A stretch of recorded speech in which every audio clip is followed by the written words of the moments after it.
বাংলাদেশের মানুষের জন্য, বাংলাদেশের ভবিষ্যৎ বিচারের দ্বার প্রান্তে এসে আমরা আপনাদের সামনে কথা বলতে দাঁড়িয়েছি। আমরা ইতিহাসের পাতা খুললে দেখতে পাই বিশ্বের দেশে দেশে স্বৈরশাসকের জন্ম হয়েছে। আমরা ইতিহাসের পাতা খুললে দেখতে পাই বিশ্বের দেশে দেশে ফ্যাসিস্টদের জন্ম হয়েছে। আমরা অ্যাডলফ হিটলারের নাম শুনেছি, আমরা মুসোলিনের নাম শুনেছি, আমরা ফ্রান্সিসকো ফ্রান্সের নাম শুনেছি, পিনোশের নাম শুনেছি, মার্কোসের নাম শুনেছি। এই সমস্ত ফ্যাসিস্ট এবং হিটলারদের, স্বৈরশাসকদের অনেকেই বিচারের মুখোমুখি হয়েছেন। গণতান্ত্রিক রাষ্ট্র ব্যবস্থায় জনগণের ম্যান্ডেট নিয়ে ব্রিটিশ সিংহাসনে বসেছিলেন, শাসকের আসনে বসেছিলেন। আপনার নাম শুনেছেন, অলিভার ক্রমওয়েলের নাম শুনেছেন। অলিভার ক্রমওয়েল 1649 সালে কিং ফার্স্ট চার্লসকে মৃত্যুদণ্ড দিয়ে জনগণের আস্থা অর্জন করেছিলেন, স্বৈরশাসক কিং ফার্স্ট চার্লসকে।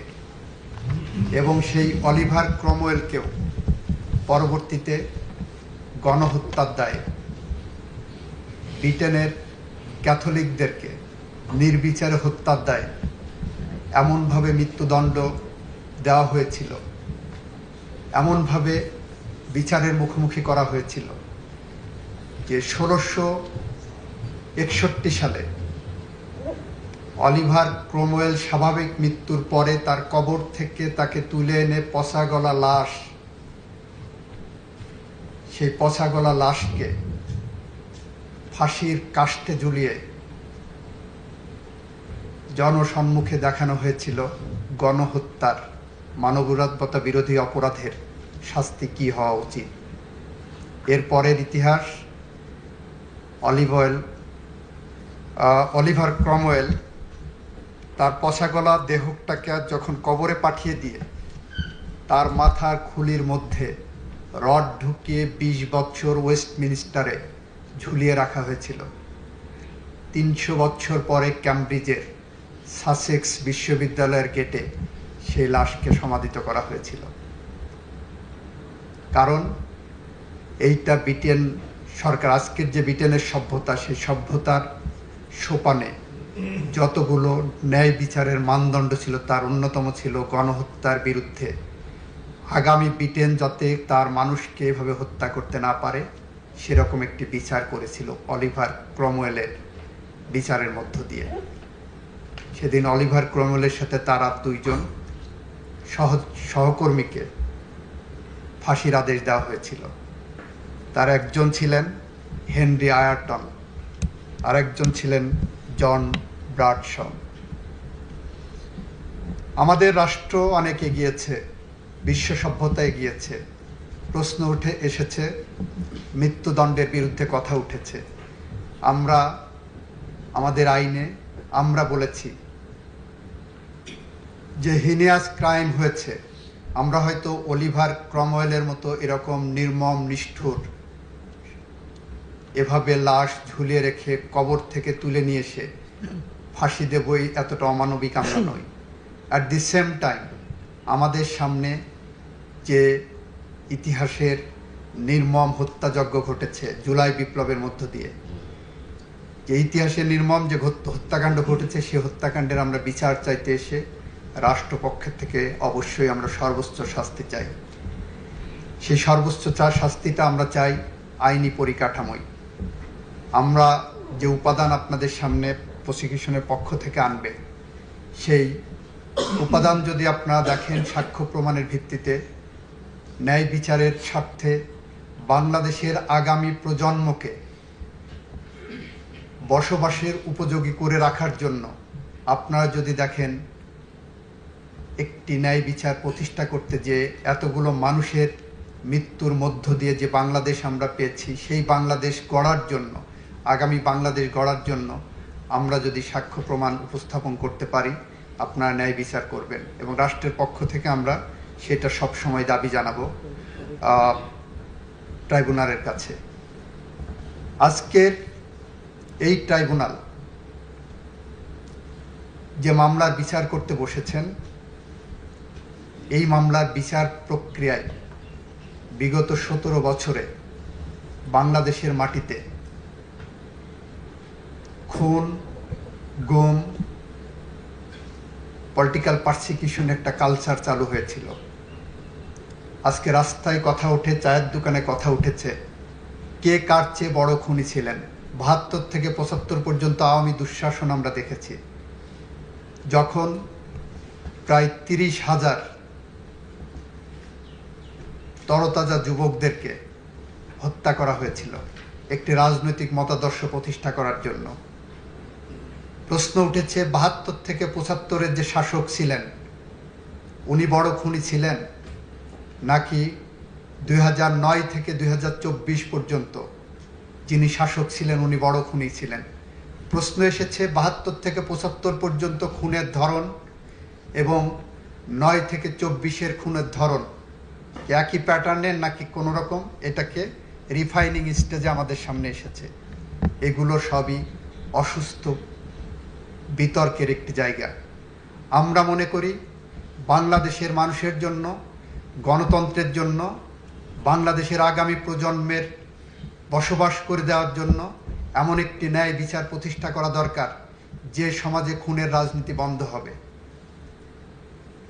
গত 24 বছরে মুক্তিযুদ্ধের চেতনার নামে যে রাজনীতি করা হয়েছে সেখানে বলা হয়েছে, দেওয়া হয়েছে মুক্তিযুদ্ধের চেতনা মানে দিনের ভোট রাতে করা, মুক্তিযুদ্ধের চেতনা মানে চাঁদাবাজি করা, মুক্তিযুদ্ধের চেতনা মানে লুটেরাদের প্রতিষ্ঠা করা, মুক্তিযুদ্ধের চেতনা মানে বিদেশে আমার দেশের লক্ষ লক্ষ টাকা, ডলার, পাউন্ড পাচার করে বেগম পাড়ায় বাড়ি বানানো। এমন একটি সমাজ ব্যবস্থার মধ্য দিয়ে একটি বৈষম্যহীন সমাজ প্রতিষ্ঠার জন্য জুলাই বিপ্লবের সময় যে আন্দোলনের সূচনা হয়েছিল শান্তিপূর্ণ আন্দোলন ছিল। দাবি উঠেছিল আমরা চাই এ সমাজ বৈষম্যহীন হোক, দাবি উঠেছিল এ সমাজ ন্যায় বিচার প্রতিষ্ঠা হোক, দাবি উঠেছিল এই সমাজে মানুষের অধিকার প্রতিষ্ঠা হোক, দাবি উঠেছিল এই সমাজে গণতন্ত্র প্রতিষ্ঠিত হোক। সমস্ত দাবিকে কণ্ঠরুদ্ধ করার জন্য যে নির্মমভাবে হত্যাযজ্ঞ চালানো হয়েছে, আমার দেশে 30,000-এর মতো মানুষ এখনো পঙ্গুত্ব বরণ করছে। 36 দিনে তাদেরকে গুলি করে পঙ্গু করা হয়েছে। প্রায় 2000-এর মতো মানুষকে স্বৈরাচার পালিয়ে গেছে। আমরা বাংলাদেশে দেখেছি স্বৈরাচার পালিয়েই শুধু যাননি, তার 300 মেম্বার অফ পার্লামেন্ট পালিয়েছেন, তার ক্যাবিনেট পালিয়েছেন, তার শপথবদ্ধ রাজনীতিবিদরা পালিয়ে। পৃথিবীচারদের কোনো সমিতি করা হয় তাহলে আজকে যে স্বৈরাচারের বিচারের মুখোমুখি এই রাষ্ট্র করেছে, যে খুনির বিচারের মুখোমুখি করেছে, সেই সমিতির সভাপতি হতে পারে। হিটলারের গোয়েবেলস যদি বেঁচে থাকতেন আজ হয়তো ভাবতেন মিথ্যা কথা শেখার জন্য, মিথ্যা কথা বলার জন্য, মিথ্যা সংস্কৃতি চালু করার জন্য পিএইচডি করার প্রয়োজন। সেই পিএইচডি করতে হয়তো উনি এই স্বৈরাচারের কাছে আসতেন এবং সেই স্বৈরাচারের নাম শেখ হাসিনা ওয়াজেদ, যিনি আজকে আপনার সামনে, আপনাদের সামনে একজন আসামি ছাড়া আর কিছুই নয়। আমাদের এখানে ব্যক্তিগত কোনো আক্রোশ নাই, কারোর বিরুদ্ধে, কোনো ব্যক্তির বিরুদ্ধে আমাদের কোনো ক্ষোভ নাই। আমরা অপরাধের বিচারের জন্য আপনাদের কাছে এসেছি এবং ঘটনাক্রমে সে অপরাধের সাথে যারা সম্পৃক্ত তারা ব্যক্তি, হয়তো আসবে অপরাধের সাথে সম্পৃক্ত কোনো রাজনৈতিক দলও আসতে পারে ভবিষ্যতে, আমরা জানি না। কিন্তু আমরা এতটুকু বলতে চাই, আমরা ন্যায় বিচার চাই, বাংলাদেশের মানুষের স্বপ্নের বিচার চাই, বাংলাদেশের মানুষের স্বপ্নের বাংলাদেশ চাই। যে বাংলাদেশ যদি আমরা গড়তে ব্যর্থ হই তাহলে কবি হেলাল হাফিজের ভাষায় আমরা উত্তর পুরুষের ভীরু কাপুরুষের উপমা হয়ে থাকব। আমরা এই প্রজন্ম সেটা চাই না। আমরা চাই না বলেই আবু সাইদ মুগ্ধের রক্তের শপথ নিয়ে আমরা আপনাদের সামনে এসেছি। আমরা বলতে এসেছি, আবু সাঈদরা যে রক্ত দিয়ে গেছে, যে বাংলাদেশ গড়ার প্রত্যয় দিয়ে গেছে, যে মশাল আমাদের হাতে দিয়ে গেছে, আমরা আমাদের জীবনের শেষ রক্তবিন্দু দিয়ে হলেও সেই মশালকে প্রজ্বলন রাখব। ন্যায় বিচার প্রতিষ্ঠার পথ সুগম করব। সেই প্রতিষ্ঠায় ন্যায় বিচারে আইনি কাঠামোয় আমরা সর্বোচ্চ শাস্তি চাইব। সেই শাস্তির প্রক্রিয়ায় আমরা হয়তো অলিভার ক্রমওয়েলের মতো ওরকম নির্মম নিষ্ঠুরভাবে ফাঁসি দেওয়ার পরেও 20 বছর শহরের মাঝখানে কোনো অপরাধীর মস্তিষ্ক রাখার ওই নির্মমতায় যেতে চাই না। আমরা আইনি প্রক্রিয়ার মধ্য দিয়েই এই বিচার শেষ করতে চাই। সবাইকে ধন্যবাদ। Much oblige. Thank you, Learned Attorney General, for your very momentous maiden speech.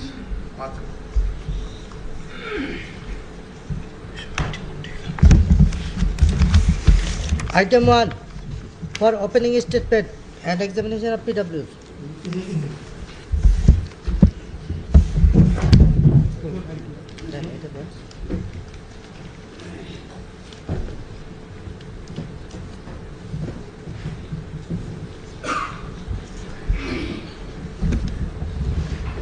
May it please this honorable tribunal.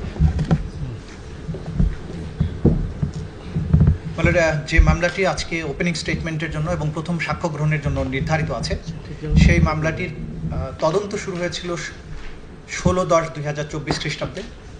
এই মামলার তদন্ত রিপোর্ট দাখিল হয়েছিল 12 মে 2025 খ্রিস্টাব্দে। এই মামলার অপরাধ আমলে গ্রহণ করা হয়েছিল 1/6 মানে 1 জুন 2025 খ্রিস্টাব্দে।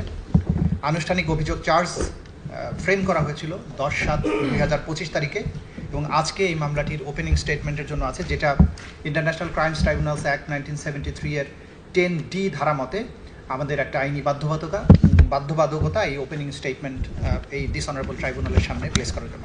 মানে আমি আমার ওপেনিং স্টেটমেন্টটা আমি ট্রাইব্যুনালের সামনে প্লেস করছি। মাননীয় ট্রাইব্যুনাল, আমি আজ এই মর্যাদাপূর্ণ ট্রাইব্যুনালের সম্মুখে দাঁড়িয়েছি একজন চিফ প্রসিকিউটর এবং রাষ্ট্রপক্ষের প্রধান আইনজীবী হিসেবে। বাংলাদেশের জনগণের পক্ষে কথা বলার গুরু দায়িত্ব আমার প্রতি অর্পিত হয়েছে। এই দায়িত্ব আমি কেবল আইনের সীমারেখায় নয়, নৈতিকতার দায়বদ্ধতায় পরিচালিত, যেখানে আমার কর্তব্য হলো ভুক্তভোগীদের উপর সংগঠিত অপরাধের বিবরণ তুলে ধরা এবং যে মহান উদ্দেশ্যে জুলাই বিপ্লব সংগঠিত হয়েছে তা রক্ষা করা। এই দায়িত্ব পালনে আমাকে সাহায্য করেছেন একদল নিবেদিত প্রাণ প্রসিকিউটর এবং তদন্তকারীরা, এবং আমাদের শক্তি জুগিয়েছেন সেই সব ভুক্তভোগীরা এবং তাদের পরিবারবর্গ। আজ আমরা সেই সব তথ্য প্রমাণ এই মহান আদালতে তুলে ধরব, যেগুলো প্রমাণ করবে যে এই ঘটনাগুলো কোনো বিশৃঙ্খলার অন্ধকারে নয়, বরং পরিকল্পিতভাবে এবং সুনির্দিষ্ট লক্ষ্যে সংগঠিত হয়েছিল, যা আমাদের স্বপ্নগুলোকে ছিন্ন ভিন্ন করেছে, অগণিত প্রাণ কেড়ে নিয়েছে এবং এমন এক পথ তৈরি করেছে যার প্রতিচ্ছবি প্রজন্মের পর প্রজন্ম ধরে দৃশ্যমান হবে। বিচার চলাকালে আমরা প্রমাণ করব যে আসামিরা তাদের কার্যকলাপের মাধ্যমে এমন ভয়াবহ অপরাধ সংগঠিত করেছে যা বিশ্ব বিবেককে নাড়া দিয়েছে। আমাদের গুরু দায়িত্ব হলো এই অপরাধের জবাবদিহিতা নিশ্চিত করা এবং আগামী প্রজন্মের জন্য ন্যায়ভিত্তিক এক নিরাপদ ভবিষ্যৎ রচনা করা। এই ট্রাইব্যুনাল বিশেষত এই বিচার প্রক্রিয়া কেবল একটি আইনি বিরোধ নিষ্পত্তির মধ্যেই সীমাবদ্ধ নয়, এটি ধারণ করছে ন্যায় বিচারের জন্য এক জাতির আকাঙ্ক্ষা, পদদলিত অধিকার পুনঃপ্রতিষ্ঠার প্রত্যাশা এবং গোটা বিশ্বকে দেখিয়ে দেওয়ার দায়িত্ব যে বাংলাদেশ আইনের শাসন প্রতিষ্ঠায় বদ্ধপরিকর। আমরা আজ এমন এক বিচারের সূচনায় দাঁড়িয়ে আছি যা অত্যন্ত গুরুতর এবং ঐতিহাসিকভাবে তাৎপর্যপূর্ণ। এটি এমন একটি মামলা যা আমাদের জাতির বিবেক ও বিশ্ব মানবতার মনে প্রজন্মের পর প্রজন্ম ধরে অনুরণিত হবে। 3 জন আসামির বিরুদ্ধে এই বিচার অতীতের হিসাব নিকাশ নয়, বরং ন্যায় বিচার, আইনের শাসন, মৌলিক মানবাধিকার সুরক্ষার প্রতি আমাদের সম্মিলিত অঙ্গীকার রক্ষার এক দৃপ্ত পদক্ষেপ। আজ এই আদালত বসেছে সাবেক স্বৈরশাসক শেখ হাসিনার শাসনামলে সংগঠিত সবচেয়ে ভয়াবহ অপরাধগুলোর বিচার করতে। কোনো ব্যক্তি যত উঁচু পদে আসীন হন না কেন কিংবা তার ছায়া যতই দীর্ঘ হোক না কেন, সে আইনের ঊর্ধ্বে নয়। আজ আমরা এই ট্রাইব্যুনালের কাছে নিবেদন করছি যেন দোষীদের সঠিক জবাবদিহিতা নিশ্চিত করা হয় এবং বিচার ব্যবস্থার প্রতি জনগণের আস্থা পুনরুদ্ধার করা হয় এবং গোটা বিশ্বকে এই বার্তা দেওয়া হয় যে অপরাধীরা যত বড়ই হোক তার জন্য বিন্দুমাত্র ছাড় থাকবে না। ইংল্যান্ড এবং ওয়েলসের সাবেক লর্ড চিফ জাস্টিস বিংহাম একবার অত্যন্ত স্পষ্টভাবে বলেছিলেন, "The rule of law is not merely a lawyer's convenience, it is the foundation of a civilized society. It means, in short, that everything must be done according to law. Nothing can be done except according to law. আসামির অনুপস্থিতিতে বিচার মানেই ন্যায় বিচার বঞ্চিত হওয়া নয়। এই ট্রাইব্যুনালের কার্যধারায় দুজন আসামির অনুপস্থিতিতে বিচার কোনোভাবেই অপরাধীর জবাবদিহিতা নিশ্চিত করার জন্য বাধা হতে পারে না এবং হবে না। আমরা ইতিমধ্যে এই দুজন একজন স্টেট ডিফেন্স লয়ার নিয়োগ দিয়েছে এই দুজন পলাতক আসামির জন্য। এই ট্রাইব্যুনাল দিয়েছেন। এই ট্রাইব্যুনাল আইন অনুযায়ী রায় প্রদানের পূর্ণ ক্ষমতা রাখে। দুজন আসামি আদালতের ক্ষমতার কাছে আত্মসমর্পণ না করে বারবার অনুপস্থিত আছেন। স্পষ্টভাবে বলা প্রয়োজন, আসামিদের ইচ্ছাকৃত পলায়ন কিংবা কোনো বিদেশি রাষ্ট্রের নিষ্ক্রিয়তা এই ট্রাইব্যুনালের সত্য অনুসন্ধান এবং ন্যায় বিচার নিশ্চিতের গুরু দায়িত্ব পালনকে বাধাগ্রস্ত করতে পারবে না। ন্যায় বিচারের হাত দীর্ঘ, অনুপস্থিতি বা উদাসীনতা তাকে আটকাতে পারে না। ন্যায় বিচার নিশ্চিত করার অত্যাবশ্যকীয়তা। একটি সভ্য সমাজের মূল পরিচয় হলো যে সমাজের ন্যায় বিচার থাকবে, দুষ্টের দমন এবং শিষ্টের পালনের ব্যবস্থা থাকবে। আমরা দৃঢ়ভাবে প্রতিশ্রুতিবদ্ধ যে আসামিদের অধিকার সম্পূর্ণভাবে রক্ষা করা হবে এবং এই প্রক্রিয়ার প্রতিটি ধাপ জনসাধারণের জন্য উন্মুক্ত থাকবে। এর মধ্য দিয়ে আমরা প্রমাণ করব যে বাংলাদেশের ন্যায় বিচার প্রতিষ্ঠার স্পৃহা একটি জীবন্ত অঙ্গীকার, যা প্রজন্মের পর প্রজন্ম ধরে চলমান থাকবে। এই ট্রাইব্যুনাল হোক আমাদের সম্মিলিত প্রতিজ্ঞার স্মারক। বিচারের ঐতিহাসিক গুরুত্ব। আমাদের জাতির আইন ও নৈতিকতার ইতিহাসে এই মামলা অভূতপূর্ব। এখানে অভিযোগকৃত অপরাধগুলো কোনো দূর অতীতের যুদ্ধের বিশৃঙ্খলায় বা সমাজের আইনহীন বিশৃঙ্খল প্রান্তরে ঘটেনি, বরং ঘটেছে আমাদের গণতন্ত্রের কেন্দ্রস্থলে, জনসমাগমে এবং জনপথগুলোতে, যেখানে জাতির তরুণেরা আশা, বিবেক ও ন্যায়সঙ্গত ও অন্তর্ভুক্তিমূলক ভবিষ্যতের দাবিতে সমবেত হয়েছিল। তাদের শান্তিপূর্ণ পরিবর্তনের আহ্বানকে সংলাপ বা ন্যায়পরায়ণতা দিয়ে কিংবা সংস্কার দিয়ে নয়, বরং বর্বরতা এবং দমন পীড়নের মাধ্যমে জবাব দেওয়া হয়েছিল। আওয়ামী লীগ শাসনের ঐতিহাসিক প্রেক্ষাপট। এই বিচারের প্রক্রিয়ার গুরুত্ব সম্পূর্ণভাবে বুঝতে হলে 2024 সালের জুলাই এবং আগস্ট মাসে সংঘটিত ঘটনাবলীকে বাংলাদেশের সাম্প্রতিক রাজনৈতিক ইতিহাসের বৃহত্তর প্রেক্ষাপটে দেখতে হবে। দীর্ঘদিন ধরে জাতীয় রাজনীতিতে প্রভাবশালী শক্তি হিসেবে আওয়ামী লীগ গণতান্ত্রিক পুনর্জাগরণ এবং উন্নয়নের মিথ্যা বাতাবরণ তৈরি করে পরপর কয়েক মেয়াদে তাদের শাসন ক্রমশ একদলীয় দুঃশাসন, মৌলিক মানবাধিকার হরণ, ভিন্নমত দমনের নিষ্ঠুর পন্থায় মানবতাবিরোধী অপরাধ সংগঠন করে গেছে। 2010-এর দশকের প্রথম দিকে দলটি ক্ষমতাসীন হওয়ার পর ইচ্ছেমতো সাংবিধানিক এবং আইনি পরিবর্তন আনয়নের মাধ্যমে ধীরে ধীরে সমস্ত ক্ষমতা প্রধানমন্ত্রীর কাছে কেন্দ্রীভূত করে। বিচার বিভাগ, আইন শৃঙ্খলা বাহিনী এবং গণমাধ্যমসমূহ গুরুত্বপূর্ণ রাষ্ট্রীয় প্রতিষ্ঠানগুলোকে সরাসরি নিয়োগ, বিধিনিষেধ এবং বাক স্বাধীনতা হ্রাসকারী আইনের মাধ্যমে সরকারের কঠোর নিয়ন্ত্রণে আনা হয়। সংসদ এবং জনগণের ভেতরের সমালোচকরা ভয়ভীতি, আইনি হয়রানি অথবা রাজনৈতিক প্রক্রিয়া থেকে বহিষ্কারের শিকার হন। নাগরিক সমাজ এবং সাংবাদিকরা যদি সরকারের বিবৃতিকে প্রশ্নবিদ্ধ করতেন, তবে তাদেরকে নজরদারি, সেন্সরশিপ এবং নির্বিচার গ্রেপ্তারের হুমকির মুখে পড়তে হতো। ক্রমশ বিরোধী দলগুলো প্রতিদ্বন্দ্বিতাপূর্ণ নির্বাচন থেকে দূরে নিক্ষিপ্ত হয়।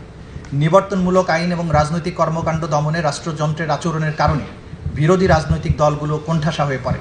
অংশগ্রহণমূলক গণতন্ত্রের পরিবর্তে তোষামোদী এবং ভয়ের সংস্কৃতি, জনগণের নিয়মতান্ত্রিক প্রতিবাদ এবং অনানুপাতিক শক্তি প্রয়োগের মাধ্যমে দমন করা হতো। এভাবে একসময় বহুমুখিতা এবং মুক্ত আলোচনার পরিবেশ ধীরে ধীরে সংকীর্ণ এবং স্তব্ধ হয়ে যায়। 2024 সালের মধ্যে এই পরিস্থিতি বিশেষত দেশের যুব ছাত্র সমাজের মধ্যে তীব্র হতাশার জন্ম দেয়, যারা ঐতিহ্যগতভাবে বাংলাদেশের গণতান্ত্রিক চেতনার মশাল বাহক। অধিকতর স্বচ্ছতা, একাডেমিক স্বাধীনতা, শান্তিপূর্ণ প্রতিবাদের অধিকারের দাবিতে তাদের আন্দোলন ধীরে ধীরে গতি পায় এবং শেষ পর্যন্ত জুলাই এবং আগস্ট মাসের গণবিক্ষোভ একটি অবিস্মরণীয় বিপ্লবে রূপান্তরিত হয়ে স্বৈরশাসককে দেশ থেকে পালাতে বাধ্য করে। মহাকাব্যিক এই বিপ্লবের মাধ্যমে বাংলাদেশে পুনরায় একটি ন্যায়ভিত্তিক, সমৃদ্ধি ও স্বপ্নে পরিপূর্ণ রাষ্ট্র গঠনের সুযোগ সৃষ্টি হয়েছে। আসামিদের বিরুদ্ধে আনীত অভিযোগসমূহ। এই মামলায় 3 জন আসামি, শেখ হাসিনা, আসাদুজ্জামান খান কামাল এবং চৌধুরী আবদুল্লাহ মামুন। প্রসিকিউশনের মামলার মূল ভিত্তি হল প্রত্যক্ষ প্রমাণের অপ্রতিরোধ্য শক্তি, সাবেক প্রধানমন্ত্রীর নিজের বক্তব্য, রেকর্ডকৃত অডিও এবং বিভিন্ন স্পষ্ট দিক নির্দেশনা যা তিনি ওই সংকটকালীন দিনগুলোতে দিয়েছেন। এগুলো কোনো পরোক্ষ প্রমাণ নয়, বরং অকাট্য এবং প্রত্যক্ষ প্রমাণ, যা সরকারের সর্বোচ্চ পর্যায়ে উদ্দেশ্য ও পরিকল্পনার এক বিরল এবং গোপন জানালা উন্মোচন করে। প্রসিকিউশন মনে করে এই সব নথি এবং অডিও প্রমাণ, সাবেক প্রধানমন্ত্রীর কার্যালয় থেকে প্রদত্ত বক্তব্য, নির্দেশনা এবং যোগাযোগ মামলাটিকে শক্ত ভিত্তি দেবে এবং আসামিদের কমান্ড রেসপন্সিবিলিটি অকাট্যভাবে প্রমাণ করবে। শেখ হাসিনার একটি নির্দেশের ভাষা ছিল এরকম। শেখ হাসিনা বলছেন, দরকার নাই, ওটা দরকার নাই, আমি সেনা প্রধানের সাথে কথা বলেছি, ওরা রেডি থাকবে, ঠিক আছে। এখন তো আমরা অন্য করতেছি, ড্রোন দিয়ে ছবি নিচ্ছি এবং হেলিকপ্টার দিয়ে হচ্ছে, মানে কয়েক জায়গায়। অপর প্রান্ত থেকে তাপস বলছেন, তাহলে ওই কিছু ছবি দেখে পাকড়াও করা যায় না রাতের মধ্যে? শেখ হাসিনা সবগুলোকে অ্যারেস্ট করেছি বলেছি রাত্রে। তাপস, হ্যাঁ পাকড়াও করলে ওদেরকে।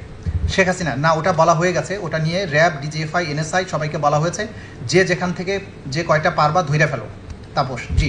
শেখ হাসিনা, ওটা বলা আছে, আর যেখানে গ্যাদারিং দেখবে সেখানে এখন উপর থেকে করাচ্ছি, অলরেডি শুরু হয়েছে কয়েক জায়গায়। তাপস, জি।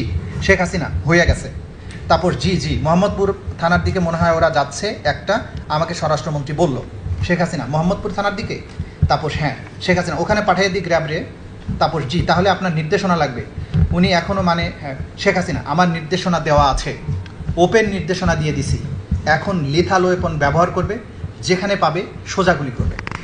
তদন্ত প্রতিবেদন এবং মৌখিক লিখিত প্রমাণ পর্যালোচনায় প্রাথমিকভাবে প্রমাণিত হয়েছে যে 2024 সালের 1 জুলাই থেকে 5 আগস্ট সময়ের মধ্যে প্রধানমন্ত্রী সরকারি বাসভবন থেকে শুরু করে সারা দেশব্যাপী আসামি শেখ হাসিনা, আসাদুজ্জামান খান কামাল, চৌধুরী আব্দুল মামুন এবং আন্তর্জাতিক অপরাধ ট্রাইব্যুনাল আইন 1973-এর 3(2)(a) GH ধারা এবং 4(1), 4(2), 4(3) ধারার অধীনে মানবতা বিরোধী অপরাধ সংগঠন করেছে, যা এই আইনের 20(2) এবং 20(ক) ধারায় দণ্ডনীয়।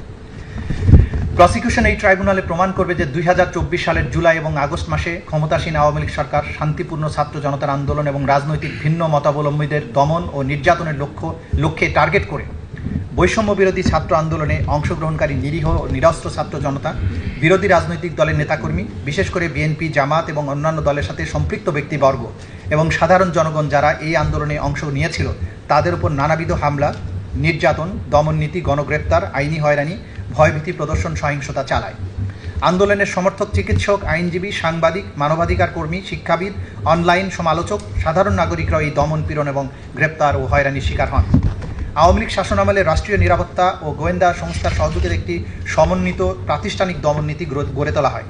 সেনাবাহিনীর গোয়েন্দা অধিদপ্তর ডিজিএফআই, জাতীয় নিরাপত্তা গোয়েন্দা সংস্থা NSI, counter terrorism and transnational crime CTTC, special branch SB এবং পুলিশের গোয়েন্দারা অত্যাধুনিক তথ্য প্রযুক্তি ব্যবহার করে নিয়মিত নজরদারি চালাত। বিরোধী মত ও প্রতিবাদ দমন করার কৌশলের হয়ে তারা একটি বিশেষ নজরদারি সংস্থা national telecommunication and monitoring centre NTMC গঠন করে। প্রথমে র্যাবের গোয়েন্দা ইউনিট এবং ডিজিএফআই এই কার্যক্রম পরিচালনা করত, তখন এর নাম ছিল ন্যাশনাল মনিটরিং সেন্টার। বাইরে থেকে এই প্রতিষ্ঠান অপরাধ শনাক্তের জন্য বৈধ নজরদারি চালায় বলে দাবি করলেও গোপনে এটি ব্যবহার করা হতো বিরোধী রাজনৈতিক নেতৃবৃন্দ, ভিন্ন মতাবলম্বী এবং সরকারের অবৈধ কর্মকাণ্ড প্রকাশকারী ব্যক্তিদের উপর নজরদারির জন্য। বিশেষত জুলাই আগস্টের গণ অভ্যুত্থানের সময় ড্রোন, ফোনে আড়ি পাতা, লোকেশন ট্র্যাকিং প্রযুক্তি ব্যবহার করে প্রতিবাদকারীদের শনাক্ত করা হয়, দমনমূলক ব্যবস্থা নেওয়া হয়। পাশাপাশি আওয়ামী লীগ ও তার সহযোগী সংগঠন ছাত্রলীগ, যুবলীগ স্থানীয় পর্যায়ে সশস্ত্র ক্যাডার নিয়োগ করে আন্দোলনকারীদের চিহ্নিত করে। এসব গোয়েন্দা তথ্যের ভিত্তিতে আইনশৃঙ্খলা বাহিনী, বিশেষ করে পুলিশ ও র্যাব, দমন অভিযান, গ্রেপ্তার, সহিংস হামলা চালায়। এইসব কর্মসূচি সরাসরি তৎকালীন ফ্যাসিবাদী প্রধানমন্ত্রী শেখ হাসিনার সরাসরি নির্দেশে এবং তখনকার সড়ক পরিবহন ও সেতু মন্ত্রী ওবায়দুল কাদের, স্বরাষ্ট্রমন্ত্রী আসাদুজ্জামান খান কামাল, তৎকালীন আইজিপি চৌধুরী আব্দুল মামুন এবং অন্যান্য রাজনৈতিক নেতা, প্রশাসনিক কর্মকর্তা, তাদের অধীনস্থ কর্মকর্তা এবং নিরাপত্তা বাহিনীর মাধ্যমে কার্যকর করা হয়। তৎকালীন আওয়ামী লীগ সরকার রাষ্ট্রযন্ত্রের পূর্ণ শক্তি ব্যবহার করে শান্তিপূর্ণ আন্দোলনের বিরুদ্ধে নজিরবিহীন দমন অভিযান চালায়। Police, RAB, APBN, answer, BGB এবং সীমিতভাবে সশস্ত্র বাহিনীর সদস্যরা বিরোধীদের দমন করতে নিয়োগ দেওয়া হয়। এর পাশাপাশি ডিজিএফআই, এনএসআই, এসবি, সিটিডিসি, গোয়েন্দা শাখা, সোয়াত ইউনিটকে সাধারণ মানুষের বিরুদ্ধে ব্যাপক সহিংসতা সংঘটিত করার জন্য মোতায়েন করা হয়। আওয়ামী লীগের সহযোগী সংগঠন, বিশেষত ছাত্রলীগ ও যুবলীগের সশস্ত্র ক্যাডাররা এই দমন অভিযানে সক্রিয়ভাবে অংশ নেয়, যা সহিংসতা ও রাষ্ট্রীয় সন্ত্রাস আরও তীব্র করে তোলে।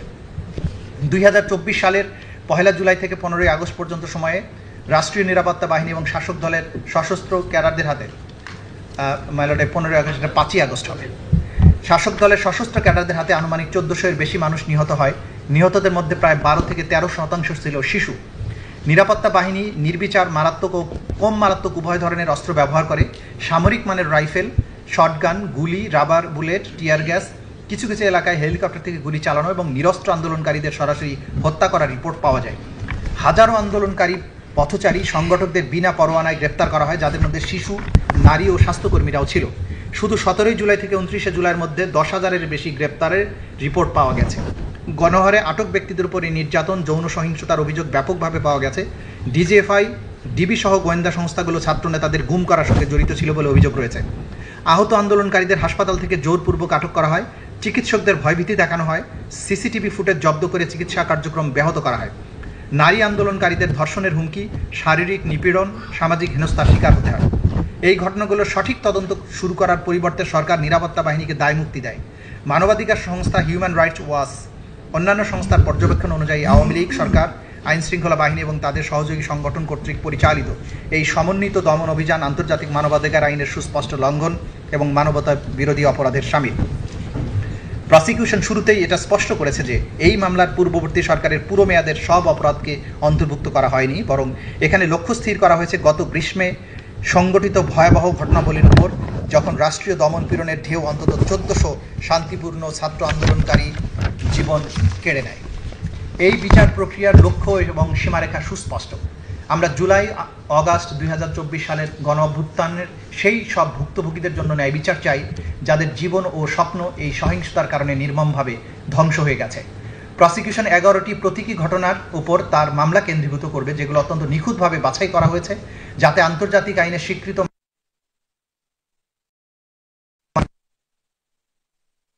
দেখাবে যে বেসামরিক জনগণের উপরে সংঘটিত আক্রমণগুলো ছিল ব্যাপক মাত্রার, পদ্ধতিগত এবং সুনির্দিষ্টভাবে পরিকল্পিত। প্রতিটি ঘটনা হবে একটি দৃষ্টিকোণ, যার মাধ্যমে ট্রাইব্যুনাল দেখতে পাবেন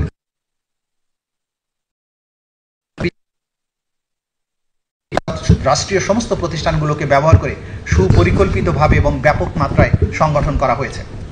এই 11টি ঘটনার বিস্তারিত বিশ্লেষণের মাধ্যমে প্রসিকিউশন সন্দেহাতীতভাবে প্রমাণ করবে যে ব্যাপক বা পদ্ধতিগত আক্রমণ, যা রাষ্ট্রীয় নীতির অংশ হিসাবে বেসামরিক জনগণকে লক্ষ্যবস্তু করে চালানো হয়েছিল, তা মানবতা বিরোধী অপরাধের সমস্ত শর্ত পূরণ করেছে।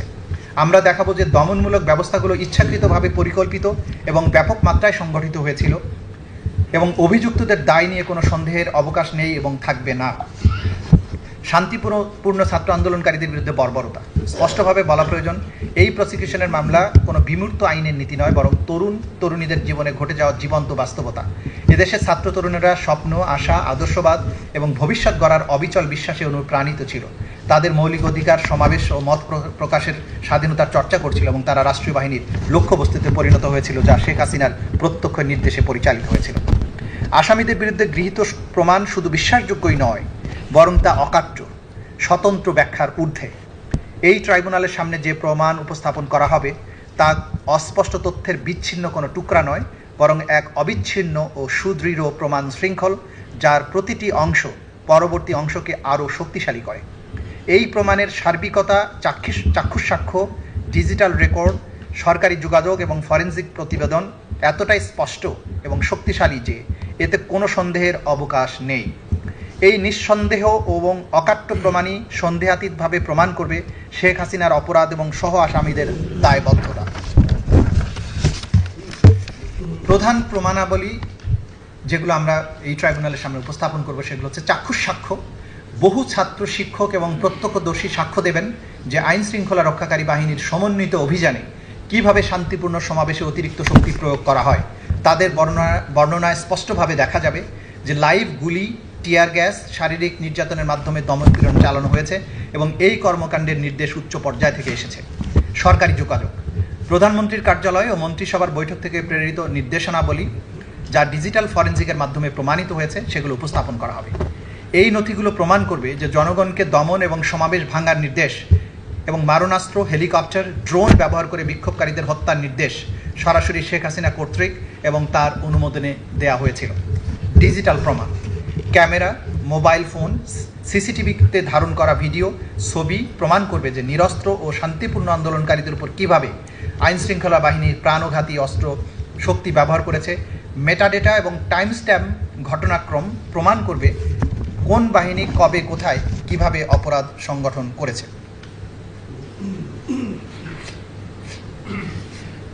মেডিকেল এবং ফরেনসিক প্রতিবেদন, ময়নাতদন্ত হাসপাতালের রিপোর্টে ছাত্রদের উপর চালানো ভয়াবহ সহিংসতার প্রমাণ রয়েছে। ক্ষত এবং আঘাতের ধরন নির্দেশ করে এগুলো রাষ্ট্রীয় বাহিনীর কার্যকলাপের সঙ্গে সরাসরি সম্পর্কযুক্ত।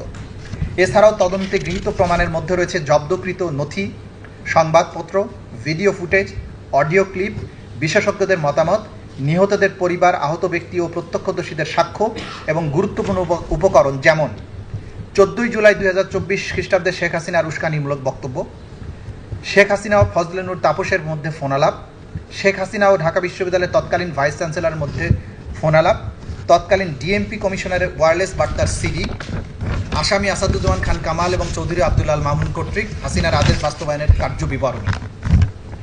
তদন্তে প্রমাণিত হয়েছে যে তৎকালীন প্রধানমন্ত্রী শেখ হাসিনা, তৎকালীন স্বরাষ্ট্রমন্ত্রী আসাদুজ্জামান খান কামাল, তৎকালীন আইজিপি চৌধুরী আব্দুল আল মামুন 2024 সালের 1 জুলাই থেকে 5 আগস্ট পর্যন্ত সময়ে ইচ্ছাকৃতভাবে এবং সম্পূর্ণ জ্ঞাতসারে শান্তিপূর্ণ, নিরীহ এবং নিরস্ত্র ছাত্রদের বিরুদ্ধে দেশব্যাপী ব্যাপক মাত্রায় ও পদ্ধতিগত ওয়াইড স্প্রেড অ্যান্ড সিস্টেম্যাটিক হামলা চালায়। এর মধ্যে ছিল প্রাণঘাতী অস্ত্র, হেলিকপ্টার, ড্রোন এবং অন্যান্য মারণাস্ত্রের ব্যবহার, উস্কানি, ষড়যন্ত্র ও পরিকল্পিতভাবে ছাত্র আন্দোলন দমন, 1400-এর বেশি মানুষকে হত্যার চেষ্টা, হাজারো ছাত্রকে গুরুতর আহত ও পঙ্গু করা, বেআইনি আটক, নির্যাতন, মিথ্যা মামলা, অপহরণ, মৃত ও আহতদের পুড়িয়ে ফেলা, চিকিৎসা সেবা বাধাগ্রস্ত করা, জানাজা ও দাফন প্রতিরোধ করা, চিকিৎসকদের উপরে চাপ সৃষ্টি করে মৃত্যুর কারণ বিকৃত করা, অজ্ঞাত লাশ হিসেবে দাফন বাধ্য করা, জোরপূর্বক স্বীকারোক্তি আদায়, হাসপাতালে আহতদের উপর পুনরায় হামলা, নারী আন্দোলনকারীদের উপরে যৌন সহিংসতা।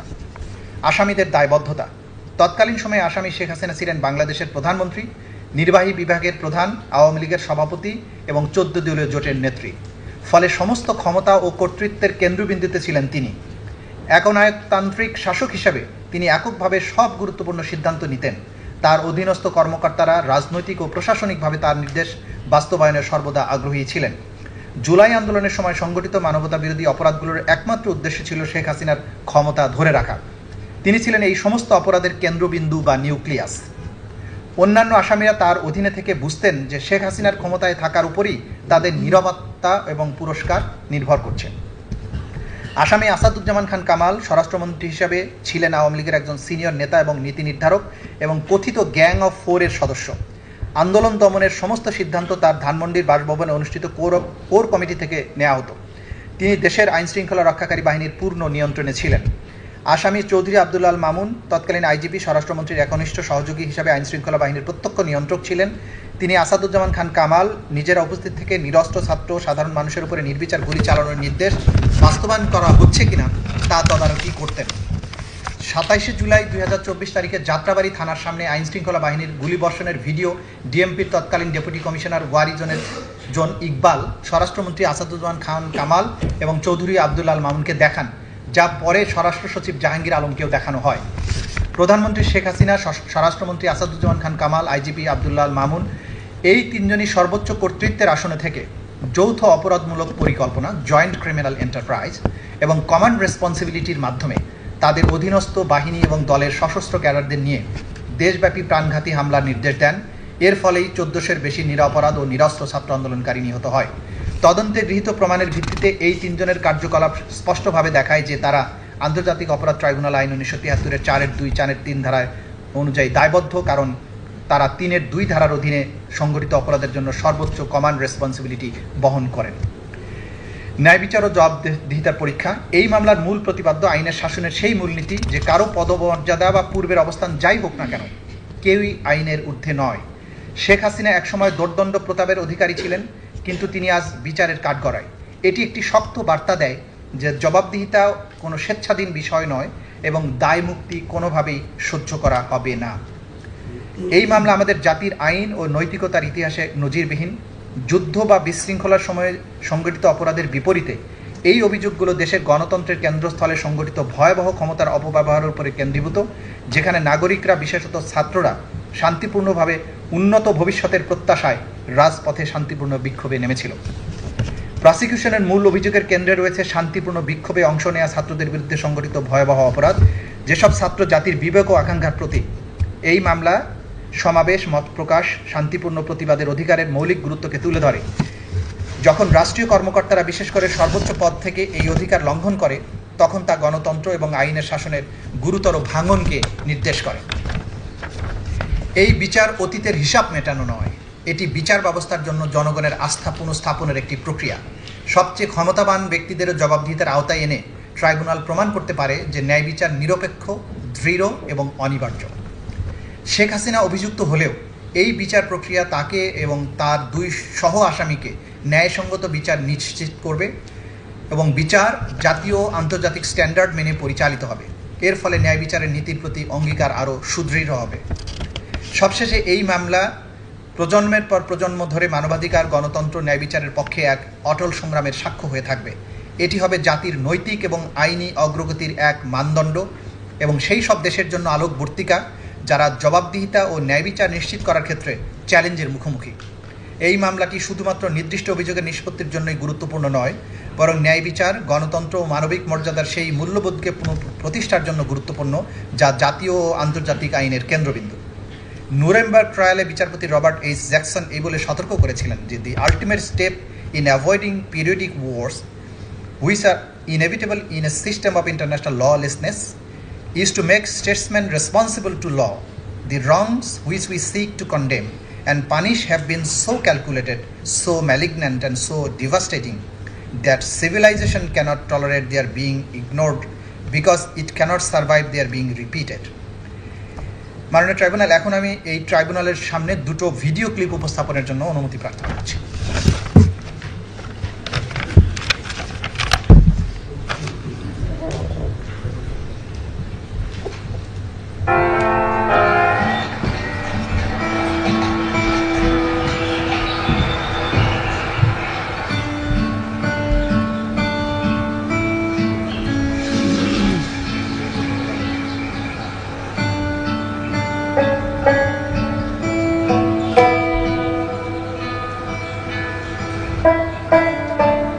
আবু সাঈদের প্রসারিত দুই হাত যেন এক অলঙ্ঘনীয় পর্বত।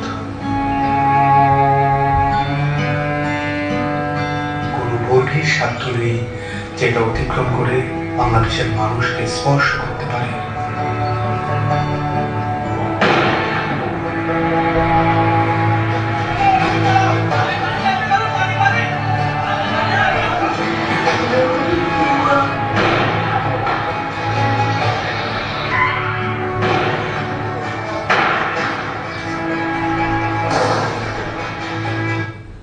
My train's coming in 2 minutes.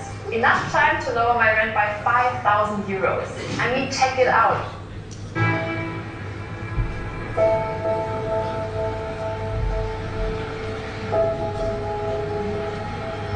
19 জুনের পর থেকে বাবা প্রতিদিনই রাস্তার আশেপাশে হাঁটাহাঁটি করেন। কখনো আবার নির্বাক দাঁড়িয়ে থাকেন। উনি সামনের দিকে তাকিয়ে থাকেন, কিন্তু আসলে কোনোদিকেই তাকান না।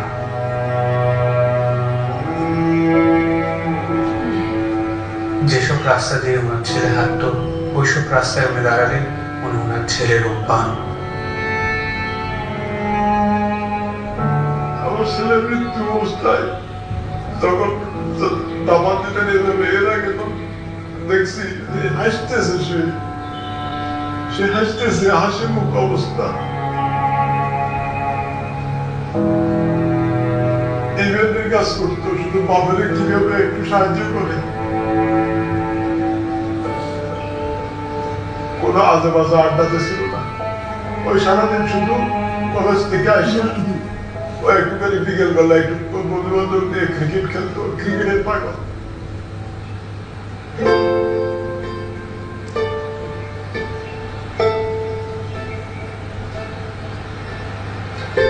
আমার পায়ের পাতা আছে এরকম একটা অনুভূতি হতো, কিন্তু আমি যখন হাত দিতাম তখন থেকে আমার পায়ের পাতা নেই, এরকম একটা প্রচুর অনুভূতি হতো। আমি অনেক কান্না করতাম। এই ব্যথার চেয়ে আমার ওই অনুভূতিগুলো আমার বেশি হতো যে আমার পা আছে। আমি যখন হাত দিই তখন থেকে আমার পা নেই।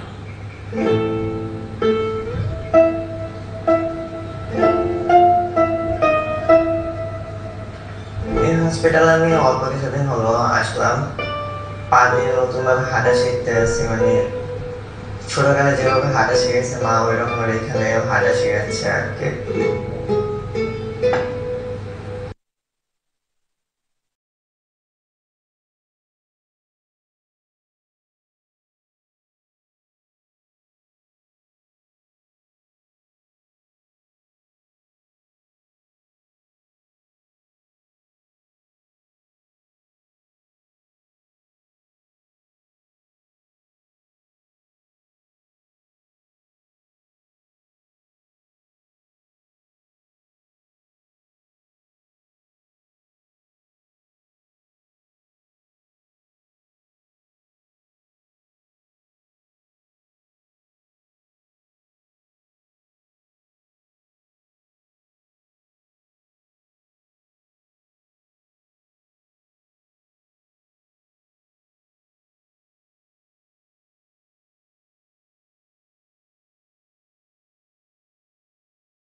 হতে 4 আগস্ট 2025 তারিখ পর্যন্ত বান্দরবান সামরিক প্রশিক্ষণ এলাকায় BMTA বাংলাদেশ সেনাবাহিনী কর্তৃক আর্টিলারি কোর্স শুটিং পরিচালনা করা হবে। উক্ত ফায়ারিং চলাকালীন প্রতিদিন 6 ঘটিকা হতে 23 ঘটিকা পর্যন্ত ফায়ারিং রেঞ্জের আশেপাশের সাধারণ এলাকা হলদিয়া, হাম্বুরামপাড়া ও গোয়ালমারি এলাকা সম্পূর্ণরূপে পরিহার করতে অনুরোধ করা হল। এছাড়াও ফায়ারিং চলাকালীন সময়ে জনসাধারণ, অন্যান্য যানবাহন ও বিমানকে উক্ত এলাকা এড়িয়ে চলা এবং গবাদি পশুর বিচরণ না করানোর জন্য অনুরোধ করা হল।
ছবিটা 18 জুলাই আমার আন্টি নাজিরা খান ফেসবুকে পোস্ট করেছিল।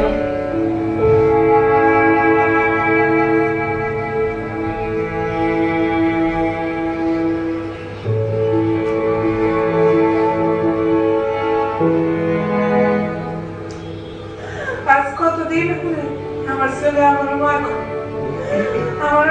কয় না, আমার মুখ হয় না, কয় না আমার বাপ বেড়ে দেয়। আমার সন্তানদের যারা যেভাবে মানছে আল্লাহ তাদের বিচার করুন। আমি সরকারের কাছে বিচার চাই, জনগণের কাছে বিচার চাই। আমার সন্তানদের মারছে, হাজার হাজার মায়ের মুখ খালি করছে, যে খালি করছে তারও বিচার করুক আল্লাহ। কতটা তুমি হারালে বন্ধু,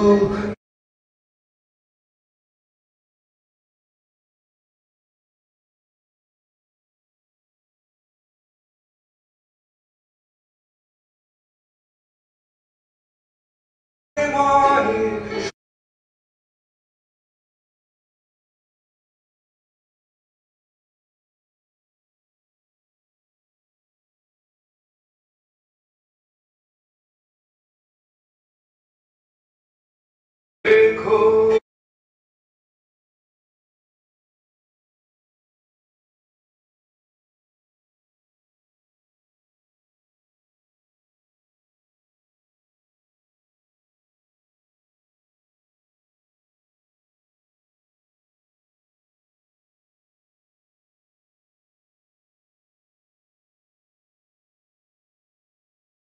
বাংলাদেশ করার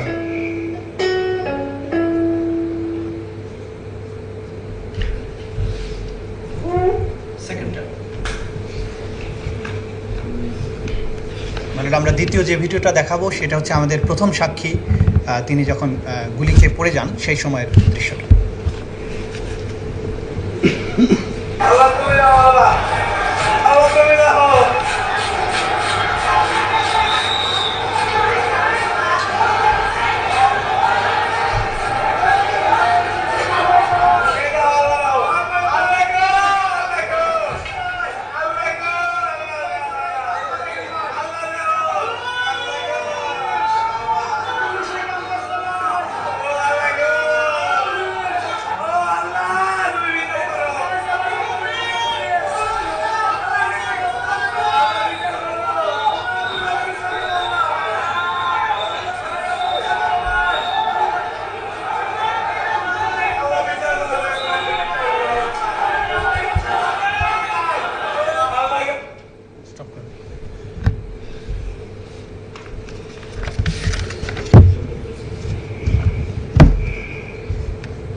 বিচার এবং আইনের শাসন চিরজীবী হোক, এই লক্ষ্য নিয়ে আমার ওপেনিং স্টেটমেন্ট এখানে শেষ করছি। এবং আজকে এতক্ষণ লাইভ চলছিল মাইলট, আমরা মনে করি যে সাক্ষীর নিরাপত্তার স্বার্থে পরবর্তী অংশ যেটা সাক্ষীর জবানবন্দি যেটা হবে সেটা লাইভ না হওয়া দরকার।